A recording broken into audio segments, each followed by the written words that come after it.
प्रिय सज्जनों नमस्कार। आज हम सुनते हैं गणेश जी भगवान और एक अंधी माई की कहानी। तो प्रेम से बोलिए गणेश जी भगवान की जय हो। प्राचीन समय की बात है। एक गांव में एक गरीब बुढ़िया माई अपने बेटे और बहू के साथ रहती थी।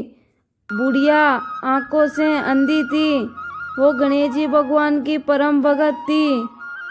बुढ़िया माई की प्रार्थना देखकर गणेश जी भगवान उससे प्रसन्न हुए और उसके समीप आकर बोले, मैं तुम्हारी पूजा पाठ से प्रसन्न हूँ। जो तुम्हें चाहिए वो मुझसे मांग लो। यह बात सुनकर बुढ़िया माई बोली, मुझे तो कुछ मांगना ही नहीं आता। मैं कैसे और क्या मांगूं? ठीक है, मैं कल फिर और आऊँगा।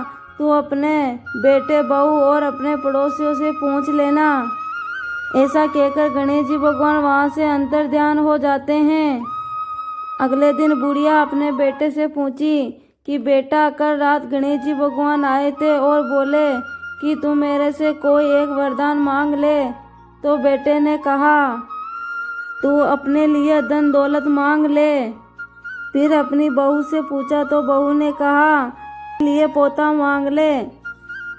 फिर पड़ोसन से पूछा तो पड़ोसन ने कहा कि अपने लिए आंखें मांग ले। ये सबकी बातें सुनकर वो सोच विचार में पड़ गई।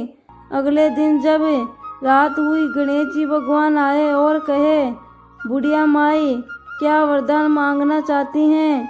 वरदान मांग ले। बुढ़िया माई बोली, हे गणेश जी महाराज, आप मेरी भक्ति से प्रसन्न हो तो मुझे 9 करोड़ की माया दे, निरोगी काया दे, अमर सुहाग दे, आंखों की रोशनी दे, नातिन दे, पोता दे और सब परिवार को सुख दे और अंत में मोक्ष दे। ये बात सुनकर गणेश जी बोले, बुढ़िया माई तू तो बड़ी चतुर है, कुछ ना मांगने वाली सब कुछ मांग ली। फिर भी जो तूने मांगा है वो तुझे अवश्य ही मिलेगा। यह वरदान देकर गणेश जी भगवान वहाँ से अंतर्ध्यान हो गए। गणेश जी के वरदान अनुसार बुढ़िया माई के सब कुछ हो गया। हे गणेश जी भगवान, जैसे आपने उस बुढ़िया माई को दिया वैसे इस संसार में सबको देना। सभी के घर में रिद्धि सिद्धि लेकर स्वयं पधार।